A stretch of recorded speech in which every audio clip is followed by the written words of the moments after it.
previously in verse 12, he has healed a man with a withered hand. He has casted out the demon of the blind and mute man. He's taught about the coming kingdom. He's introduced the idea of a heavenly family outside of this worldly family, and God is the Father. And in doing this, he has made some not so happy with him, specifically the Pharisees and the scribes. They're trying to, I would say, kind of knock down his teachings, and even at one point saying that he is healing these people in the name of the devil. And just before we pick up in chapter 13, that's where he introduces the heavenly family. So before we get started, there's two mental exercises as I read through, and I realize that they're like the exact opposite, but I want you guys to really try to focus.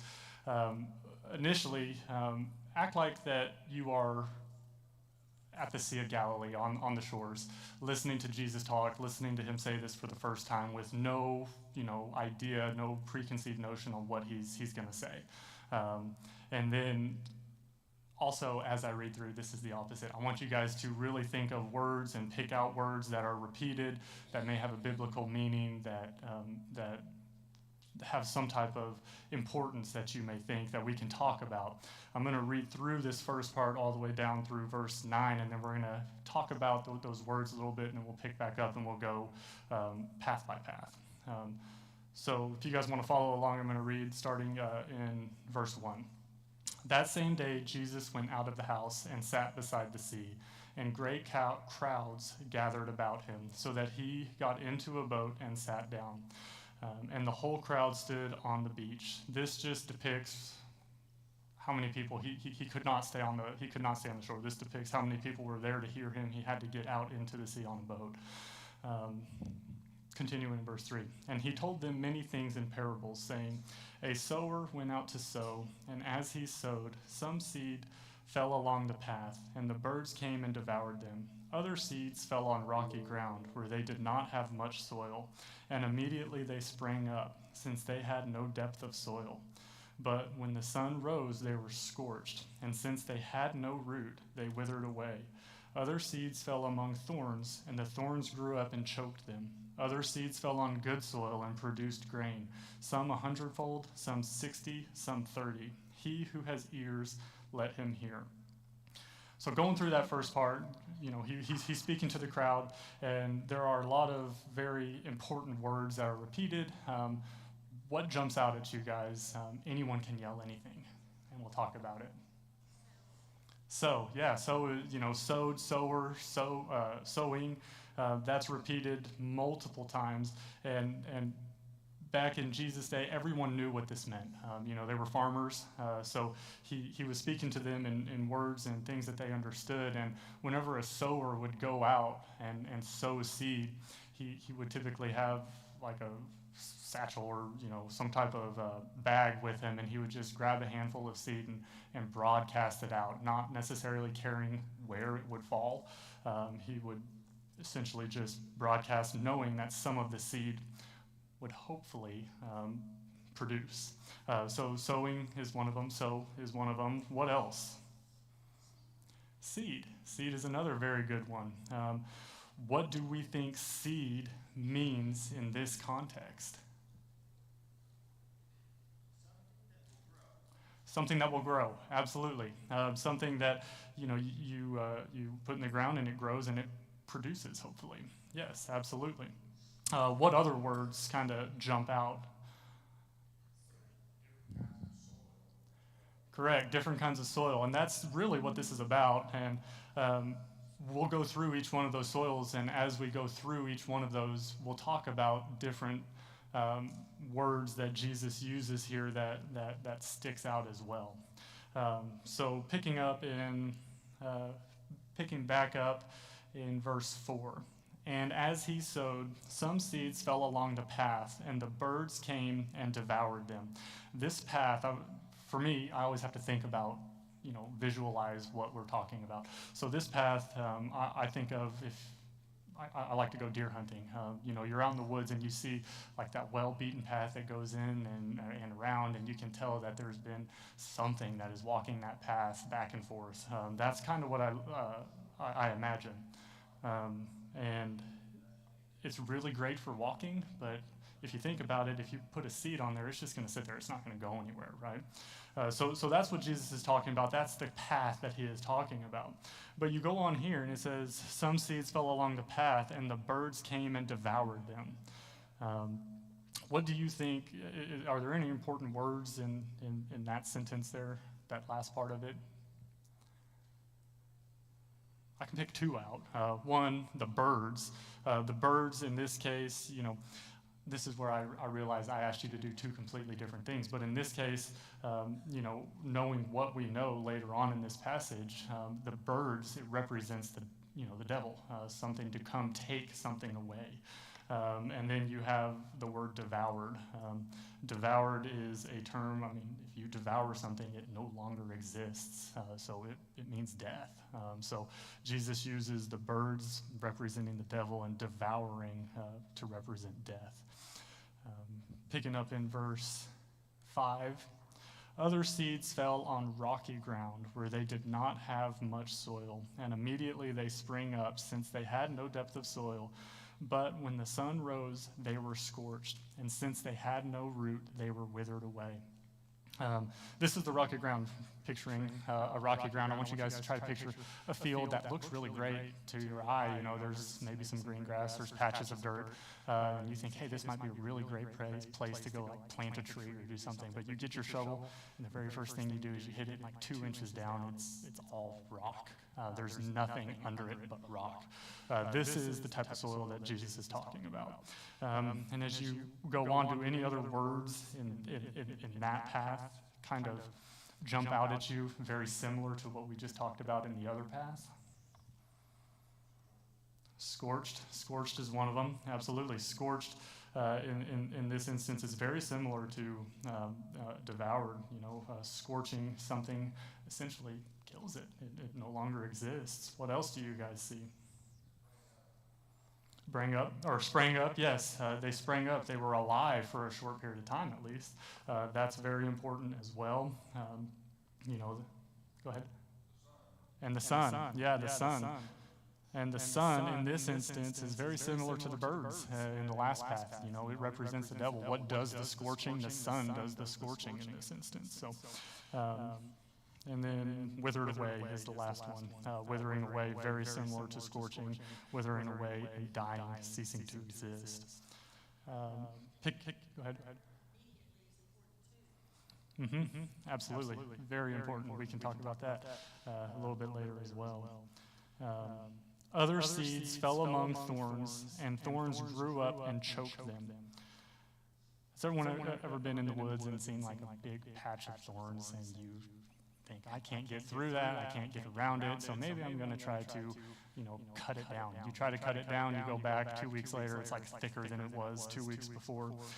Thorns that's the kind of depiction I want you guys to think of, a very thick patch of thorns that you absolutely just can't get through, nothing can get through. That's kind of what I think of. What else in that sentence do you guys kind of jumps out at you? Choked, exactly. Going along with the theme of dying. Whenever you choke something, choke the oxygen out of something, they cease to exist as well. So, we have these 3 paths here, and all 3 of them are leading to death so far. So, picking up in verse 8, other seeds fell on good soil and produced grain, some 100-fold, some 60, and some 30. He who has ears, let him hear. I really don't have a good way to visualize good soil other than a package of Miracle-Gro or something from Lowe's. So just picture whatever you think as good soil, and that's kind of what you need to picture, and that's what Jesus is talking about. What else is really important? What other words are really important here? Produced. That's the opposite of death, right? You're producing something. You're gaining something. That's life, right? So that's the exact opposite of what he's been talking about with the paths above. And not living in that age, 100-fold, some 60-fold, some 30. We really don't have a grasp. Is that a good yield or not? If you kind of look back, a good yield would be like 5 to 10-fold. So Jesus is saying you're going to get, even 10 times a good yield. Even 3 times a good yield. That's good. So these people that were listening maybe thought, hey, more is always better, right? And then at the very end, it says, he who has ears, let him hear. And this is something that is very much repeated in the next part, which we'll talk about. So back to our mental exercise, not thinking about the words, but thinking about you being on that shore, listening to Jesus talk, and not having, know what you know now about, Jesus. You may walk away from that thinking a lot of different things, having a lot of questions, right? Maybe wondering, is he really teaching me how to farm? I mean, some people probably walked away truly thinking that, having that type of question. So very important to kind of keep that in mind as we go on. Before we proceed, does anyone have any questions or anything that they want to add on that? So this is the part where it gets really confusing, and whenever I was talking to Mickey and telling her everything we were going to say, or I was going to say, I spun such a big web. So if I get confusing or if I don't make sense, just stop me and we can try to figure it out, okay? Because this is, at least for me, a very challenging part. So this is labeled in the English, in the ESV version, the purpose of the parables, which is the question that we're trying to answer with the topic tonight. So just real quick, I know that Keith kind of went over this a couple weeks ago, but what do you guys think the purpose of parables are? Kind of a tough question. Absolutely, absolutely. That is certainly kind of the definition of a parable. That's the best definition that I found. The most logical definition that I found of a parable is using a current known truth to explain the unknown. So yeah, that's definitely part of it. There were, I think it's the exact same 3 that Keith used, that to fulfill the prophecy. There were prophecies saying that Jesus is going to, or the chosen one, or whatever, is going to speak in parables. That's in Psalm 78:2, repeated in Matthew 13:35. So yeah, to fulfill the prophecy. Very interesting, we'll talk about it a little bit later. It's not just one prophecy that we're trying to fulfill with parables. It's actually at least 2. And then the other reasons, and this is where it gets really confusing to me, is to mask the mysteries of the kingdom of heaven, but to also teach the mysteries of the kingdom of heaven. So it's really confusing, but we will explain it as we go on. Johnny mentioned the definition of a parable, modern day examples of parables. Keith used having to, use different language whenever he's at work. Professional jargon, everyone, doesn't understand everything, and, electrician and AC and medical, so you kind of have to use things that people will understand for them to understand what the point you're trying to get across. I feel like I use parables every single day, 1,000 times a day, because of children. So it's a little bit different here, but just the other day I was trying to tell my kids it's not safe to swim in a swimming pool whenever there is a storm going on, when there's lightning going on. They did not understand that at all. They thought electrocuted sounded like a really cool word.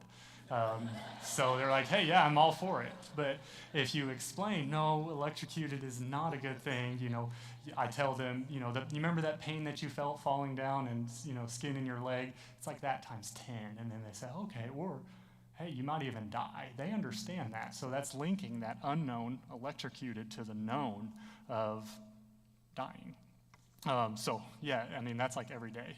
So that's kind of a real world experience there, and that's kind of what Jesus is trying to do. He's trying to link that unknown, which is the secrets of the kingdom, which is he is just now unveiling in his parables, to the known, which is farming in this parable.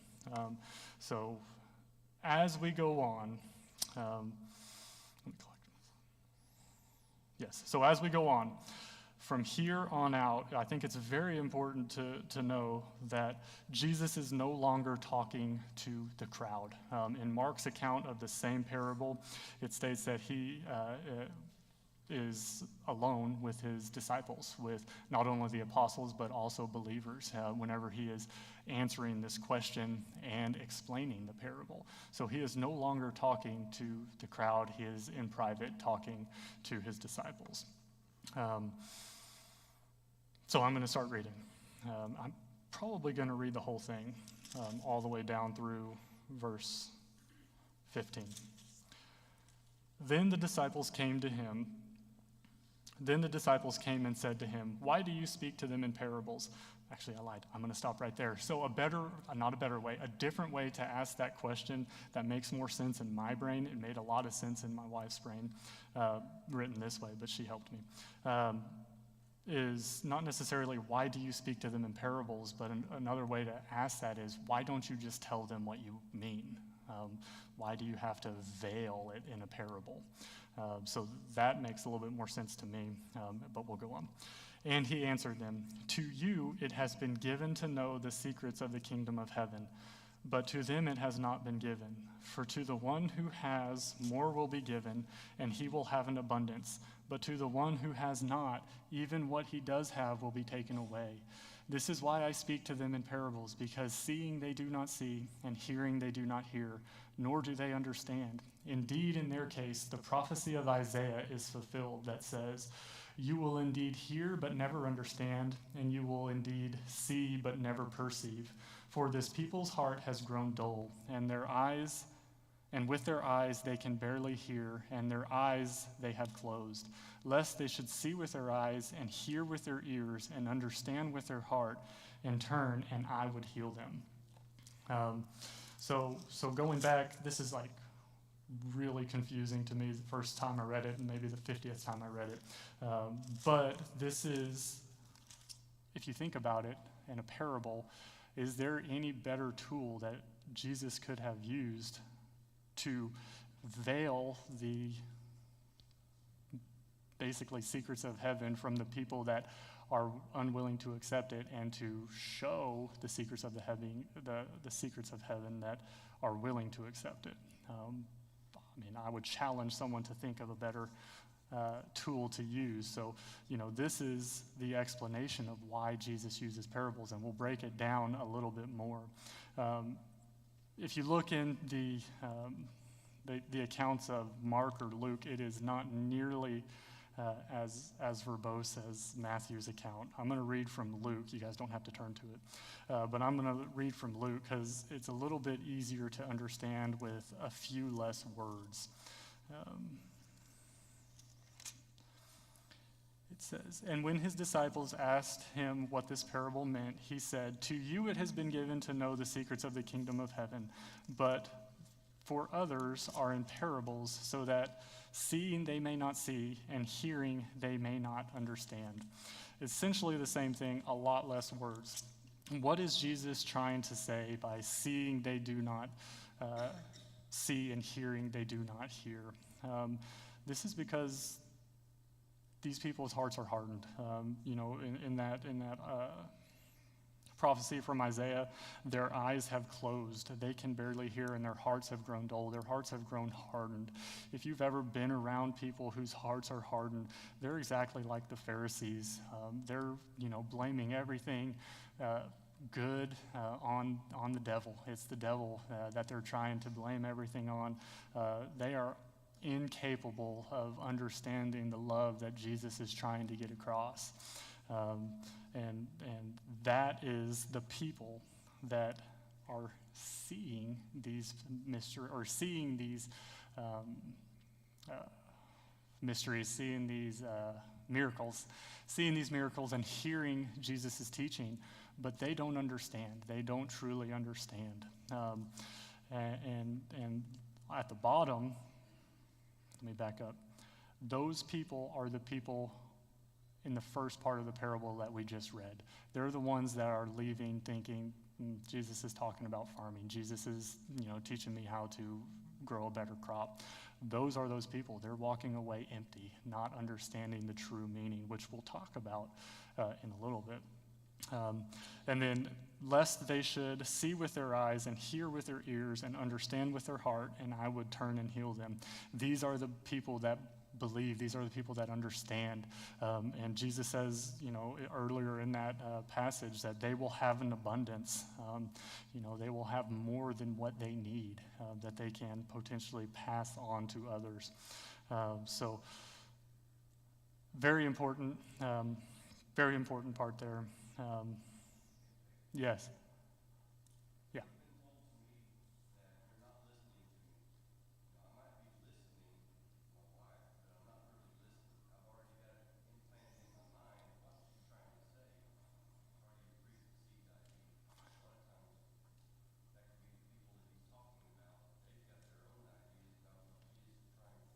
Mm-hmm. Yeah, not an open mind. I think that it talks about that in there as well. Having an open mind, not only an open mind, but also an open heart, so you can really understand something new.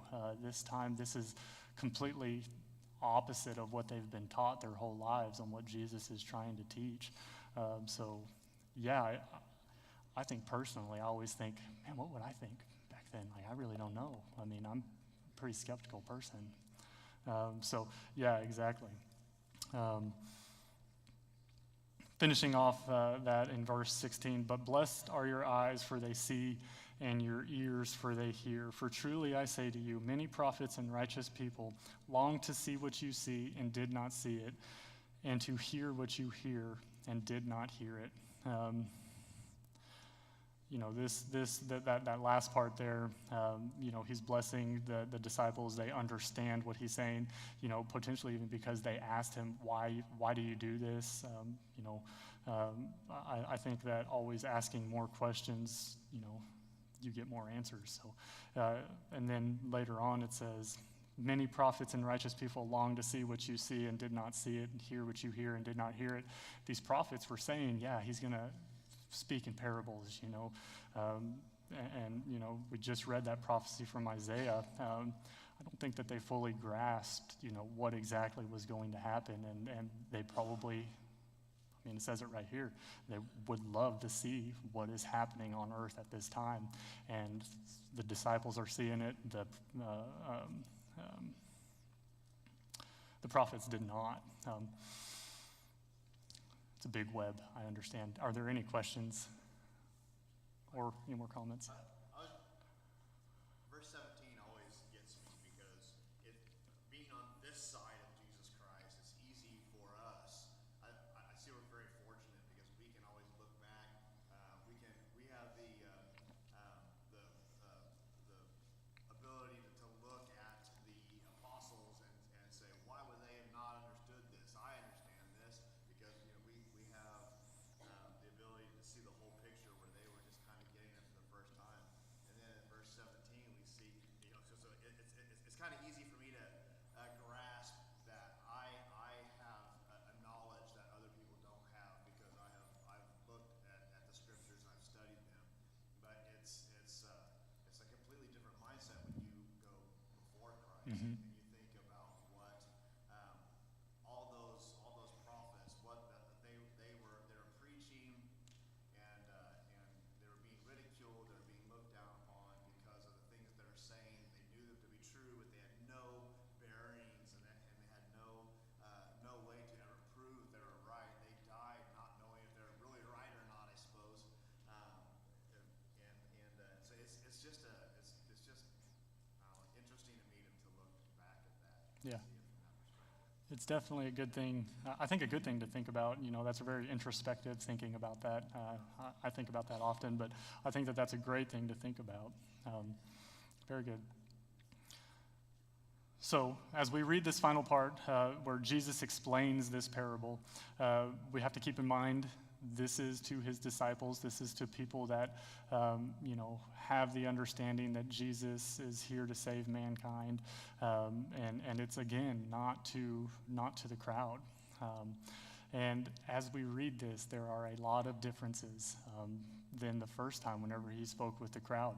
And I want you guys to try to think about that and try to pick up on those differences, and we'll see how we did in defining the words previously and what we have now and what Jesus has to say about it. So I'm just going to read the whole thing all the way to the end, and then we'll go back up and talk about it. Starting in verse 18. Hear then the parable of the sower. When anyone hears the word of the kingdom and does not understand it, the evil one comes and snatches away what has been sown in his heart. This is what was sown along the path. As for what was sown on the rocky ground, this is the one who hears the word and immediately receives it with joy. Yet he has no root in himself and endures for a while. And when tribulation or persecution arises on account of the word, immediately he falls away. As for what was sown among the thorns, this is the one who hears the word, but the cares of the world and the deceitfulness of riches choke the word, and it proves unfruitful. As for what was sown on good soil, this is the one who hears the word and understands it.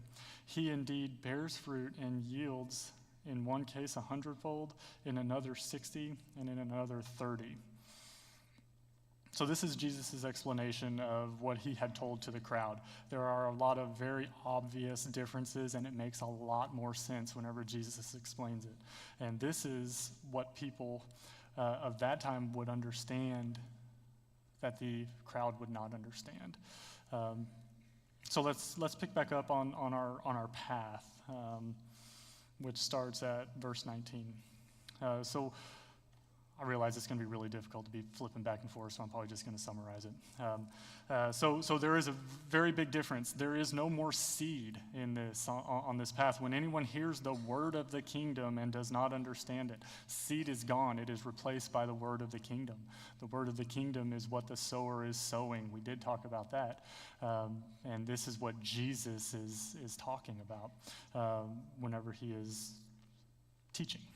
So the word seed is gone, replaced by word of the kingdom. And it says, and does not understand it. The evil one comes and snatches away what has been sown in his heart. So there is no more bird. The birds are gone. The birds have been replaced by the evil one, the devil, and snatches away what has been sown in his heart. Snatches away the word of the kingdom that was sown in his heart. Snatching away. Death, same thing. Devoured, same thing. The devil is devouring. So, we talked about it at the first. Very similar what we had actually talked about. As we progress down, as for what was sown on the rocky ground, this is the one who hears the word and immediately receives it with joy. Yet he has no root in himself and endures for a while. And when tribulation or persecution arises on account of the word, immediately he falls away.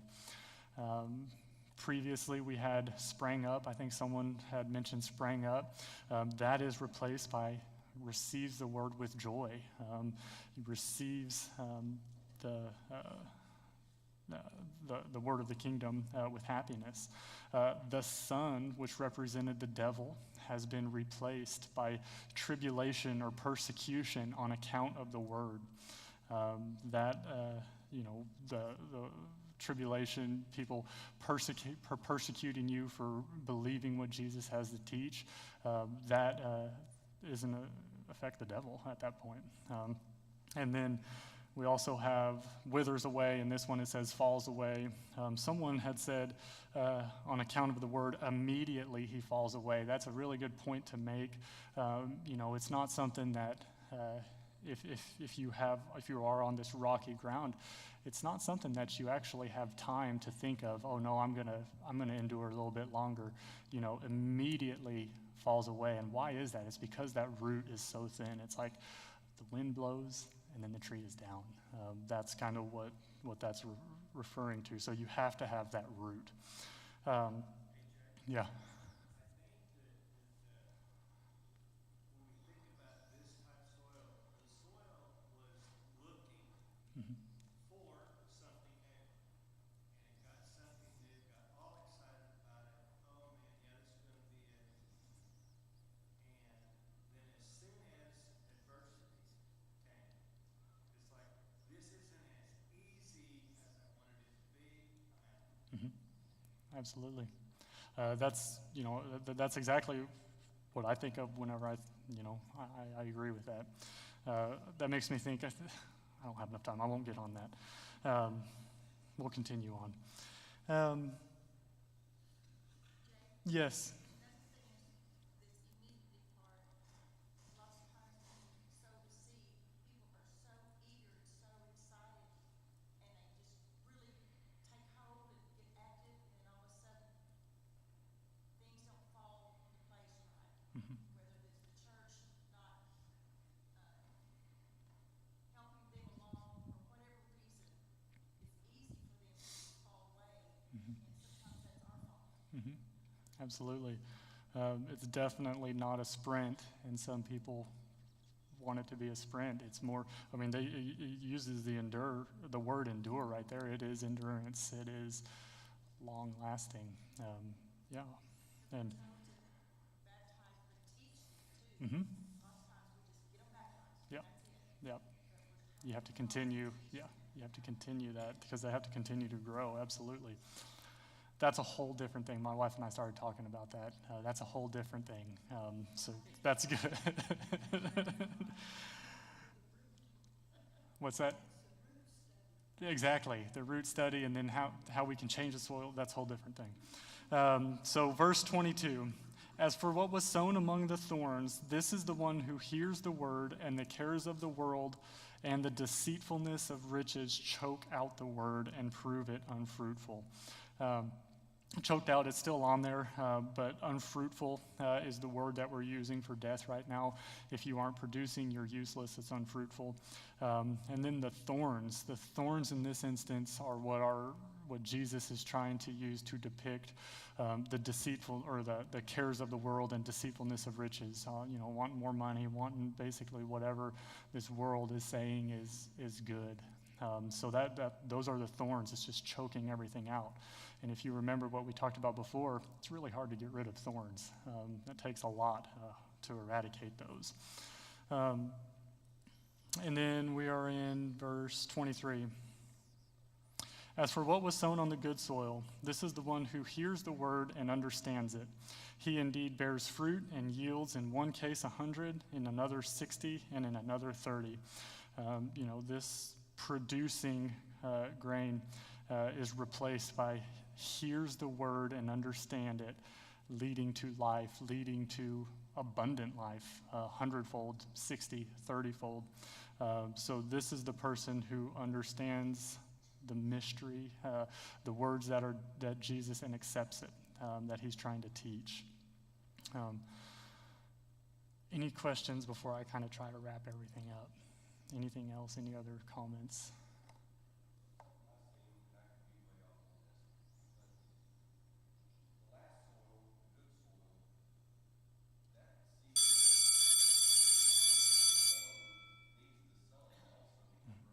Yeah.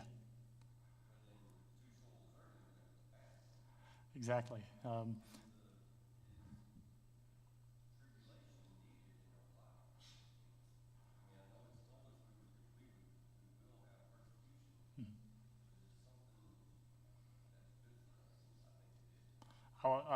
I would imagine saying, yes, it is definitely something that is needed. Otherwise, you are not going to grow. You won't get stronger.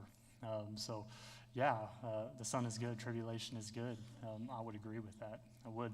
And that's where you have to have that stronger root. That's where, you can't have that basement. You will just go all the way down. I agree with that. Yes.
Absolutely. It gives you all of the tools that you have to finish that race. Otherwise, you won't.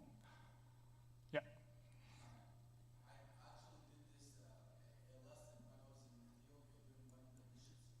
And at the end of my lesson, I asked the church, obviously everybody wants to be the first way, but where are you? And how can the church help you wherever level you are? Hmm. And even myself, I was not the place I want to be. And I ended up, questioning myself and, okay, what am I going to do about it? I think that will be another question for all of us. Which level are we? And if we're honest with us, if we are honest with ourselves, are we going to move up whatever level we are and how? Absolutely. I think that whenever Jesus gave this parable, he was meaning it for it to be introspective, for you to look in and say, okay, what soil am I? Do I have bedrock? Can I not go any further than what I am right now? I think that he meant for it to be that way.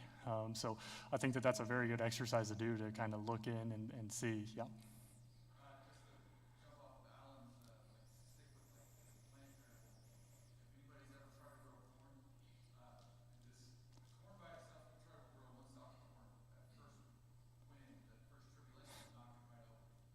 Corn does its best when it's surrounded, and it has the same like-minded, they're all trying to grow the same way. And the corn that is surrounded by the same thing, trying to do the same thing, it stands up, it stands the test of time, it Mhm. stands the tribulation. Yeah. It's really important to have the church family, and everybody's going to feel that tribulation, but if you have people that are on the same track, trying to do the same thing, follow the same path, that's what actually produces.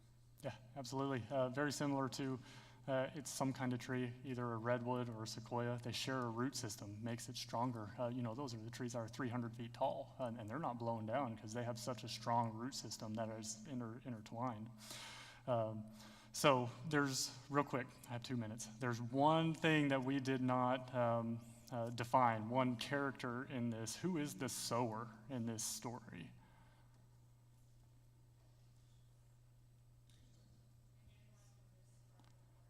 Sure.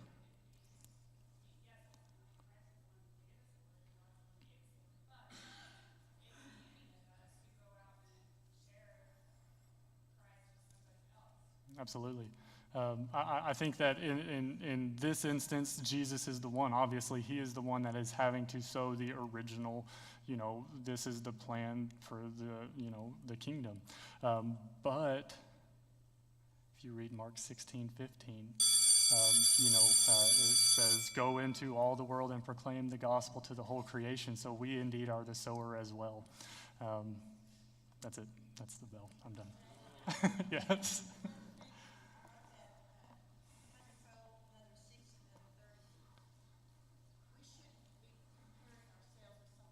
Absolutely not. Yeah.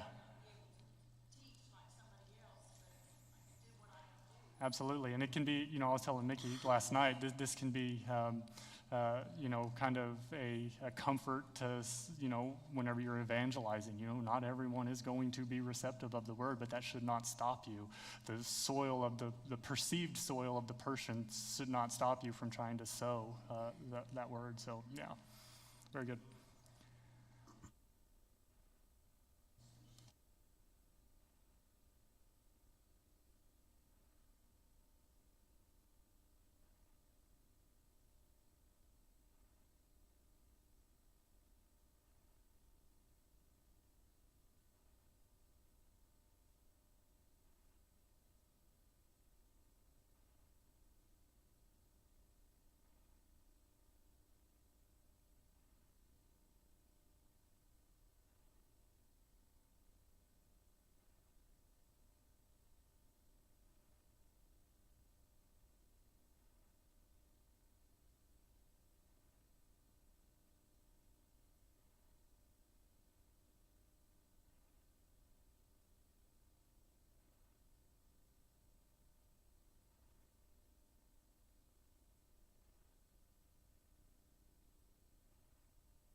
Sure.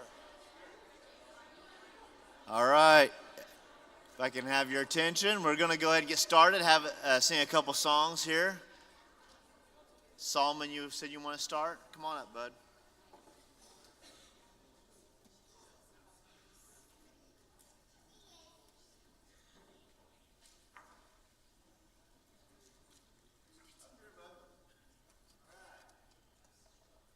So 1015. 1015.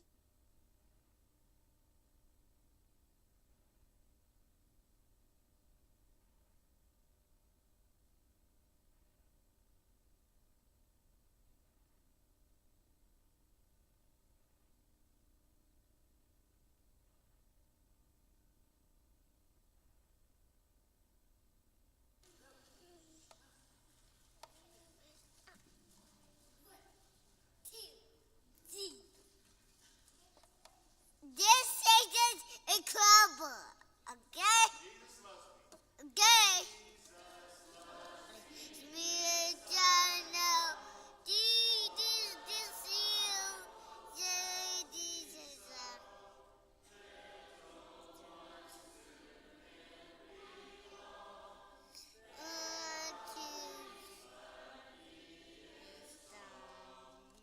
Whoa. This is incredible. This. Good, this is me. It's cheating. Good, good. It's me. Cheating is cheating. This is cheating. I crumble.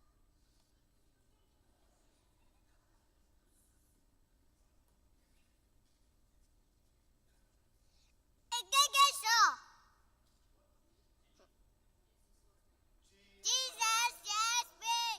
Yes, I know. Good the Bible. This is so. Little healing.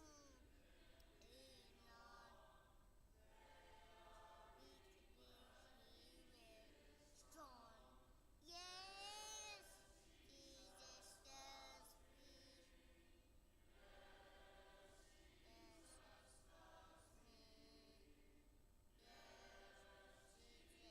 Yes, me. Full Bible. Holy moly. Okay, okay?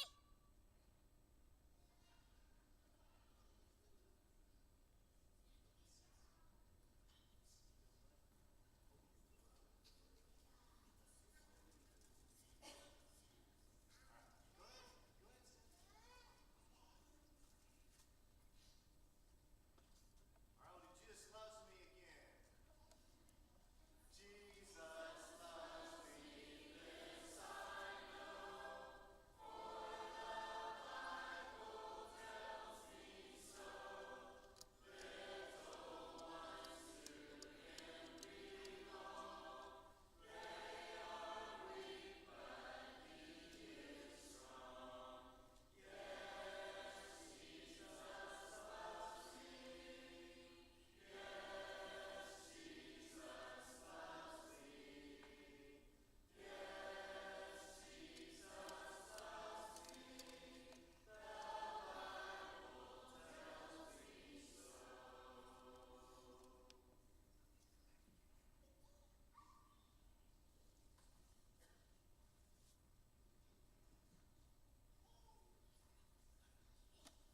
Number 744, God's Family. Again, that is number 744.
417. Where he leads, I'll follow. Again, that is number 417.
Number 712, Jesus is coming soon.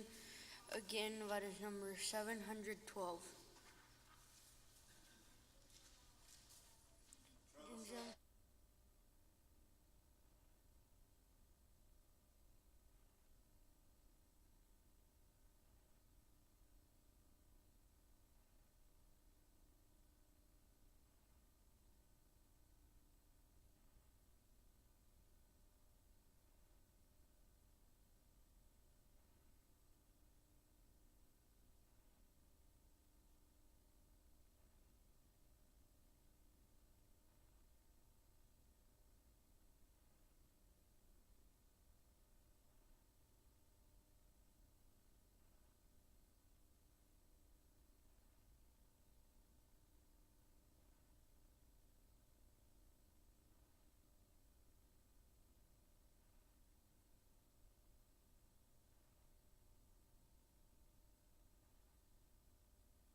Thanks a lot, Jake. Just talked to the elders. They fired me, and they want to hire you for our new preacher. Thanks a lot. Hey, no amens. Hey, praise God. That was wonderful. Thank you for that, Jake. I heard a sad story I read a couple days ago, and I thought, wow, it's supposedly a true story. A guy in Alabama is at a factory. He's working, and he falls onto this big, red hot plate, and he's there. He can't get off of it until men pull him off, and he is dying. And people around him, there's 300 workers surround him in this plant, and someone yells out, "Go get a doctor." But the man yells out, he says, "Forget the doctor." He says, "I'm dying and I don't have God. Somebody teach me how to get God." Out of those 300 workers, nobody said a thing. Nobody taught him. Within 20 minutes, supposedly, he died. One of the workers was asked later that used to attend worship, why didn't you, what do you think about this situation that nobody, he said, that haunts me every day, that I wasn't prepared. I think about my dad. He would go off work during the week, and he would leave me and my brothers these chores, and he expected when we got back, you better have these chores done. And so we made sure we were prepared when my dad was home that they were done. God has all these preparations for us, and he wants us to be prepared. And a lot of the New Testament is like, prepare for this, be prepared for this, be prepared. First point tonight, be prepared to give a defense. No one there was prepared to give a defense. No one was prepared to share the gospel message of Jesus on salvation. Listen to 1 Peter chapter 3 and verse 15. But in your hearts, honor Christ the Lord as holy, always being prepared to make a defense to anyone who asks you for a reason for the hope that's in you, yet do it with gentleness and respect. Always be prepared to give your defense of your hope. No one was prepared to give their hope to this man that could have had hope, maybe, but be prepared. There's something that we need to be prepared, is be prepared for those people when they ask questions. Be prepared for those answers. A second way we are to be prepared is in 2 Timothy chapter 4 and verse 6 through 8. Be prepared to die. Get ready. We know it's coming one of these days. God's told us it would happen unless he comes first, and so we must be prepared to die. That man was not prepared to die, and we need it at any moment. We need to be prepared to die. We don't have tomorrow. Nobody knows if we'll be alive tomorrow, and so we need to be ready for that day today. That guy was not ready. In 2 Timothy 4, verse 6 through 8, and I am already being poured out as a drink offering at the time of my departure has come. I fought the good fight. I've finished the race. I kept the faith. Henceforth there is laid up for me the crown of righteousness, which the Lord, the righteous judge, will award to me on that day. And not only to me, but also all who have loved his appearing. Here's a Paul that was ready. He was ready to go. And when you're ready for that time to come, it'll be a joyous occasion. Lord, come quickly. We'll be prepared for that time that the Lord does come. And lastly tonight, from Matthew chapter 24 and verse 43 through 44, we need to be prepared for when the Lord does come. That day that he does come, we're either going to die or the Lord's going to come, and we have to be prepared for that. Matthew 24 and verse 43 through 44. But know this, that the master of the house, if he had known in what part of the night the thief was coming, he would have stayed awake and wouldn't have let his house be broke into. Therefore you also must be ready, for the Son of Man, he's coming at an hour you do not expect. Are you prepared? There's so much to prepare for. He's given us our mission, and he's told us he's coming back, and he wants us to be prepared. I want you to be prepared. We all want to be prepared. If you're not prepared tonight, the New Testament's full of preparations, and we must be prepared for his coming. If we can help you in that tonight, or if you just need prayers, please come as we stand and sing.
All right. The elders have approved some new decorations for the church. I like them. They look really good. Vacation Bible School starts tomorrow, so we have a lot going on this week. I'm really excited about it. A lot of people have been working on this, and I really appreciate all of the work that has been going into this. So I'm actually glad I get to be up here tonight, because I want to personally thank you for all the hard work. There's so many people that have been working on it, and it looks fantastic. And I know teachers have been getting together some lessons, and these Bible classes and the crafts and everything that's going to be going on, the games, and so we are still, though, in need of a little bit more help. So there are sign-up sheets in the back of the in the foyer to sign up to bring snacks. So some of the snacks, we still need to provide some of that. Also, there are flyers back there, and so the biggest thing that you can do is to invite people to be here. We want to see a bunch of little kids here, and we're going to have a blast. And so take those flyers, hand them out to your friends, talk it up. There is a QR code on that flyer, and that QR code takes you to a really nice registration page. And so I'd encourage all of our members also to go ahead and scan that QR code, register, and it just gives us a better idea about who's going to be here. So definitely get that into the hands of some other folks who might want to come and have some fun with us this week. If anybody wanted to help and didn't get a chance to, I still have places I can put you. So come talk to me if you want to help out over the next couple days. And there is going to be a class for adults. So if you want to come and listen to that, I have 3 different guys who are going to be presenting those lessons. So you're welcome to come and listen to those lessons as well.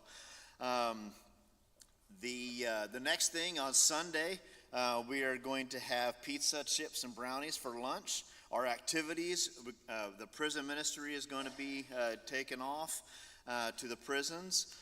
We are going to be doing some work. We're going to be redoing our disc golf course out here. So there's going to be all new basket locations. So we're going to be putting some baskets in concrete and doing some work out there. Also, we are going to be putting together a bunch of sandwiches that we'll be serving on Monday for lunch for Mission Tecumseh. So we'll be putting together 100 sack lunches tomorrow to feed kids on Monday. And so if you can help with that, we'll need a bunch of help there. And then we're also going to have some card writing. So there's going to be a lot of things going on. So I hope everybody can find something where you can fit in to help us out there. There are family devotional books on the back table, so if you want to do nightly devotionals, there is a new book out there for this month that you can pick up. Speaking of Mission Tecumseh, this year, for those of you who have helped with Mission Tecumseh in the past, we usually have about 20 to 30 kids a day in Mission Tecumseh. They've been having about 80 to 100 kids this year. They've heavily advertised it, and so we will need a bunch of help. A lot of my helpers that have helped me in the past are going to be gone next week, and so I really could use your help to pass out these lunches. We go to 3 different locations around the city, and the kids come to us, and we just hand them lunches, and we get a chance to talk to them and just get to know them, do the best we can to get to know them. And so if you can help out with that, I would love to just talk to me, and I'll give you more details about what we're going to be doing. There also is going to be a wedding shower for Colby and Harley on Sunday, July 21st at 2 o'clock. Our prayers that I see today, Claudia Perry's aunt, Jerry, is having skin cancers removed this week, so we'll pray for that. Amanda Williams' neighbor's granddaughter, her name is Brinsley, and she started having seizures, and they're requesting prayers that the doctors can figure out what's going on with her. Also tomorrow, Dick is going to undergo a battery of tests. He was telling me earlier, he was just listing off all these different tests that he's going to be having tomorrow as they're preparing him for a clinical trial. and so they're trying to see if he's going to be able to be a part of that. So I guess just pray that everything goes well there, that he survives and endures all those tests, and that they see the things that they need so that they can try this new procedure out on him. So those are the requests I have. I'll save this one till after we pray. All right, let's go to a prayer. God, thank you so much for this time we are able to come together. God, we know that it's a blessing to be able to have this body, these people who support us and love us and encourage us as we go through our life with you.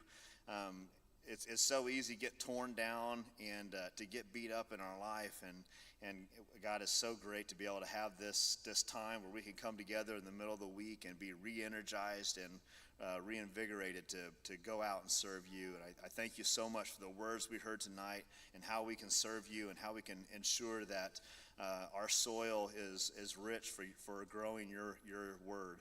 And God, thank you so much for the way that we love each other, because we celebrate with each other when we have good things going on in our lives, but we also hurt and are concerned about those who are hurting.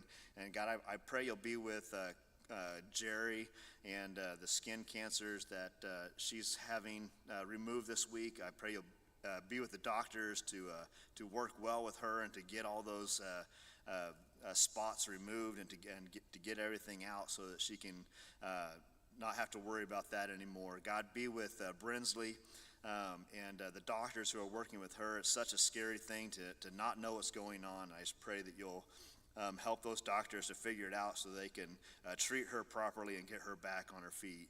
God, I pray you'll be with the doctors who are working with Dick. And I pray that if this trial is something that's going to help him or help others in the future, that it'll be something that he can work through, and that it will be something that will be beneficial for people for a long time. God, thank you so much for all these things in the name of Jesus. I pray these things in his name. Amen. I do have one more announcement. Today is Jeremy Pierman's birthday. According to my note here, he's 65 today. 65. So happy birthday, Jeremy. I'm just reading the paper. What? Oh, and it's Noah's birthday. He's 64 today. So it is Noah's birthday. All right, so happy birthday to you guys. Are we going to sing now? All right. Happy birthday.